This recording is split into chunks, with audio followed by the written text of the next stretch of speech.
The Grand Seoul Hotel was a palace of glass and marble, a monument to wealth and power that stretched 30 stories into the night sky. But tonight, the palace was in chaos. Guests screamed and clutched their luggage. Security guards sprinted through the lobby, their radios crackling with desperate orders. Managers in $1,000 suits shouted over one another, their composure shattered like fine china. "Find him! He was supposed to be here an hour ago. Search every floor, every suite. The chairman is coming." Housekeepers were pulled from their duties and interrogated. Front desk staff wept openly at their stations. Executives pointed fingers and blamed each other for the disaster unfolding around them.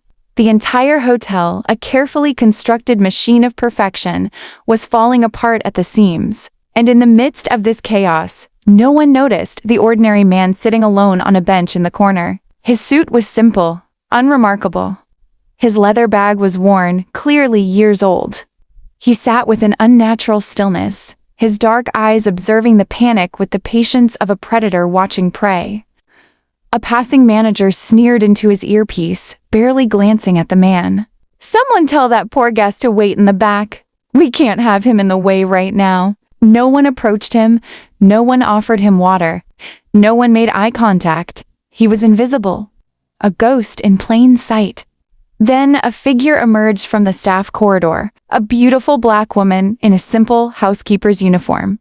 Her dark hair pulled back neatly, pushed a cart of fresh linens through the turmoil. Her name was Ella, 28 years old. With intelligent eyes that missed nothing and a quiet dignity that seemed impervious to the chaos around her. She saw the man on the bench. She saw the thirst in his eyes, the weariness in his posture. While everyone else ran in circles, she walked directly toward him. She grabbed a chilled bottle of water from her cart, knelt slightly to meet his eye level, and offered it with a warm, genuine smile. "You look tired, sir. Please let me know if there's anything I can do." The man looked at her. His gaze was unreadable, a deep well of controlled power. He took the water, his fingers brushing hers for a fleeting moment. He gave a slow, almost imperceptible nod. She smiled again and disappeared back into the chaos, pushing her cart toward the service elevators. He watched her go, his expression unchanging. 24 hours earlier, the Grand Seoul had been a different world entirely. The foyer was vast and welcoming, filled with the soft hum of wealth. Bellhops glided across the marble floors, their movements precise and elegant. Guests, mostly wealthy and influential, were checked in with fawning attention. Managers showered compliments on VIPs while barely acknowledging the ordinary travelers. Ella worked through it all with quiet efficiency. She noticed the young couple receiving a complimentary upgrade while the older woman behind them was ignored. She saw Manager Han pocketing a hefty tip from a businessman who had just skipped the queue. She observed the small injustices, the casual cruelties, the way power was wielded like a weapon. In the executive offices upstairs, a very different meeting was taking place. The quarterly reports were a disaster. Millions of won had vanished into thin air. Accounts didn't add up. Inventory was mismatched. And the rumor was spreading like wildfire through the hotel's corporate veins. The chairman was coming. "The chairman hasn't visited in 3 years, one executive said, his voice trembling slightly. "He probably won't even come. His reputation is complicated. But if he does come," another replied, "and if he finds anything." They all knew what would happen. The chairman was not a man who forgave betrayal. Junho, in his simple suit, walked through the lobby that morning. No one greeted him. The front desk clerk barely glanced at him before turning back to a more important-looking guest. He walked to the elevator, unnoticed and unwanted. A bellhop nearly collided with him and muttered an insult under his breath. He pressed the button for a high floor, reserved for exclusive suites. A woman in an expensive dress sneered at him for being in her way. He said nothing. He simply waited. At the end of the day, exhausted and invisible, he sat alone in the lobby cafe. A waitress served a VIP a lavish drink and ignored Junho completely. He sat untouched, watching the world move around him. Only Ella noticed. She casually stopped by his table. "Good evening, sir. Is there anything I can get for you? Some tea? A coffee?"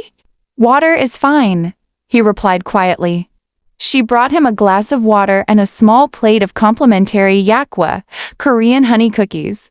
A small, personal gesture from the kitchen. She didn't need to do it. No one would have noticed if she hadn't. "You look like you could use a little sweetness, sir," she said with a gentle smile.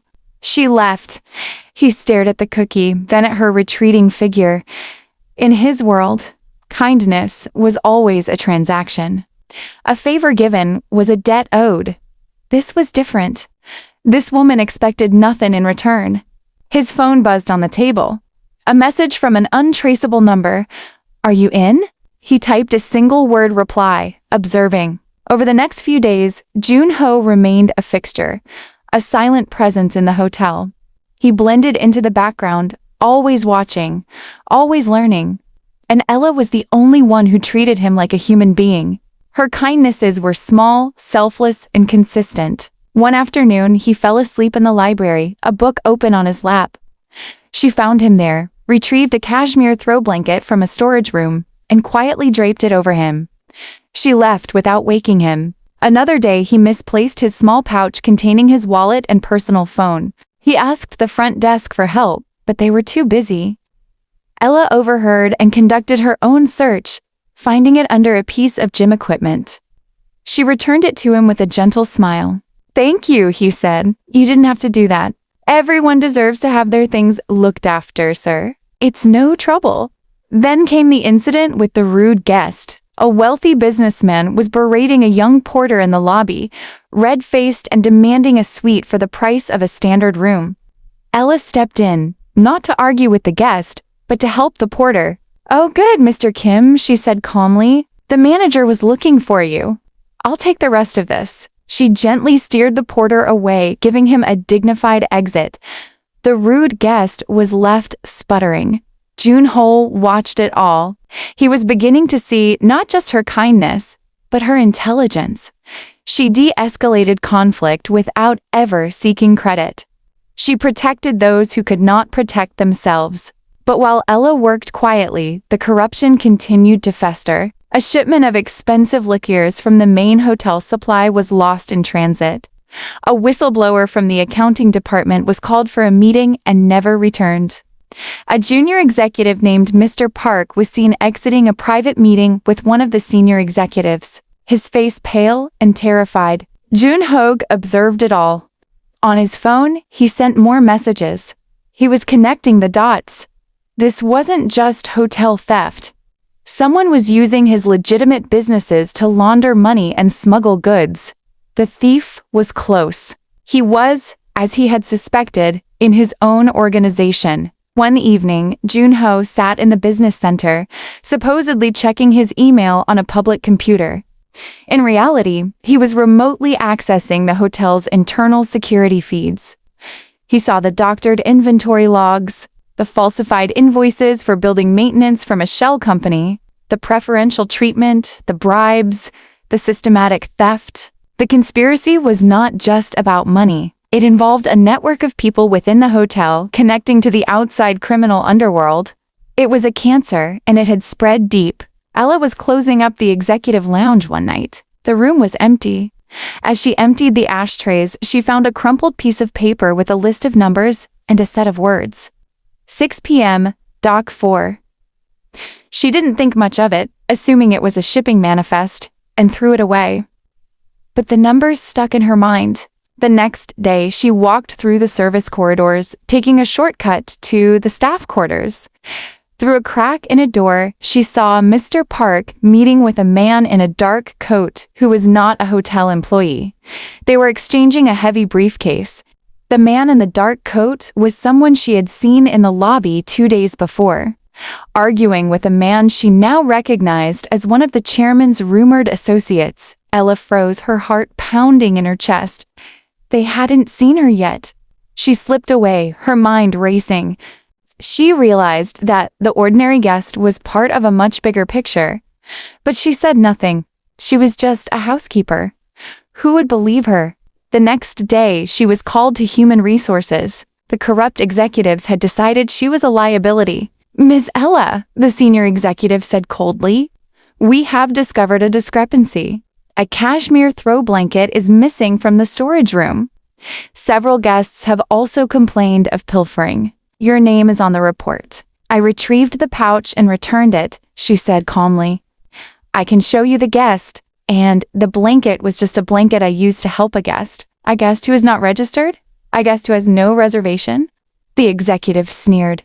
"You gave a hotel-owned blanket to a trespasser. This is theft." They opened her locker. It contained only her personal items, but the humiliation was the point.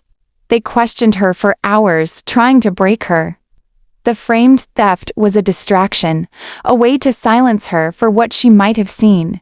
Jin-ho, who had intended to visit her that day to thank her, watched from a distance as she was escorted out of the HR office in tears.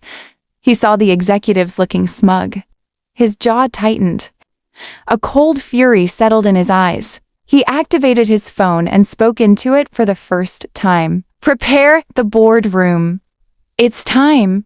That night, the boardroom of the Grand Seoul was a temple of power, polished wood, a huge conference table, artwork worth millions.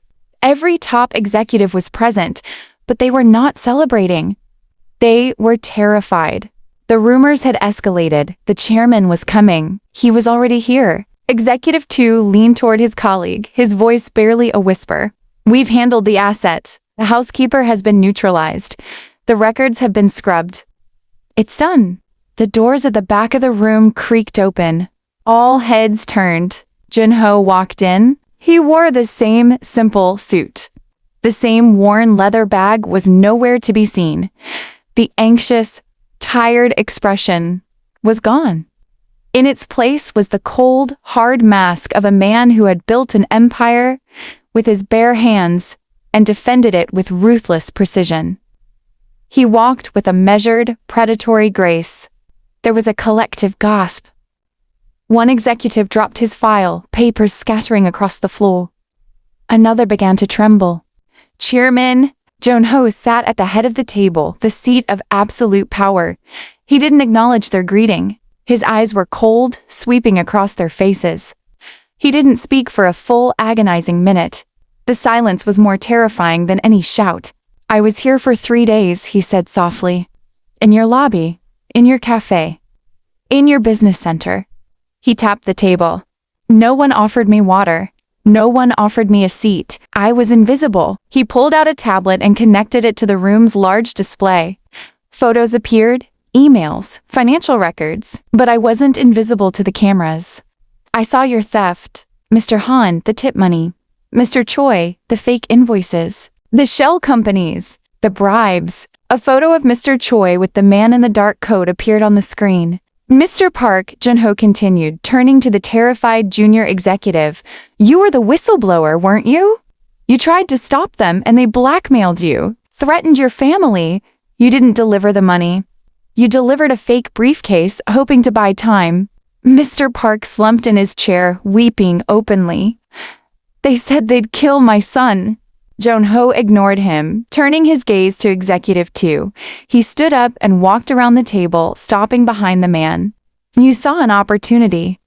You thought you could steal from me and use the hotel to smuggle for the Songpudong gang.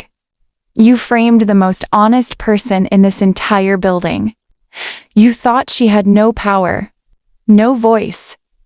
You were right." He placed a hand on Executive 2's shoulder. The man flinched as if touched by a branding iron. "But I have a voice." He turned to the men in black suits who had silently entered the room. "Take them all. I want their accounts frozen before midnight. I want every single thing they ever stole from me or this hotel back in my possession in 48 hours. Failure is not an option." The security detail moved in. The executives were let out in shame. Executive 2 was crying, begging for mercy. Jin-ho didn't even look at him. When the room was empty except for Jin-ho and his head of security, the head of security leaned in. "Chairman, what about the housekeeper? Miss Ella?" Jin-ho looked toward the door. "I want her brought here, now." Ella stood in the luxurious executive suite, her hands clasped together. She had been summoned by the chairman himself. She had no idea why. She was still in her housekeeper's uniform, her eyes red from crying. She looked scared and confused. Junho entered. For the first time, she saw him differently. The same face, but different. More powerful. More real. You're the chairman? She whispered. He nodded slowly. He stood in front of her, the distance between them charged with the weight of everything that had just happened. I thought you were just a lost businessman, she continued, an ordinary guest. That's all. You were the only one, he said quietly. The only one to treat me like a man, not a title. I treat everyone that way, she replied. A person is a person, sir, regardless of their status. He nodded. That is the quality I have been looking for. Not competence, not power, integrity. You have it. I'm asking you to stay. Sir, you're offering me my job back? I'll take it. I'm not offering you your job back, he interrupted. I'm offering you a new one. I'm rebuilding my organization on my terms. I need an operations manager here in the hotel. Someone to manage the front line. The real work. Someone who won't be corrupted by the system. Someone who will look at me and see a person, not a chairman. Ella's eyes widened. An operations manager? But I'm just a housekeeper. And I'm just a businessman, he replied, holding out his hand.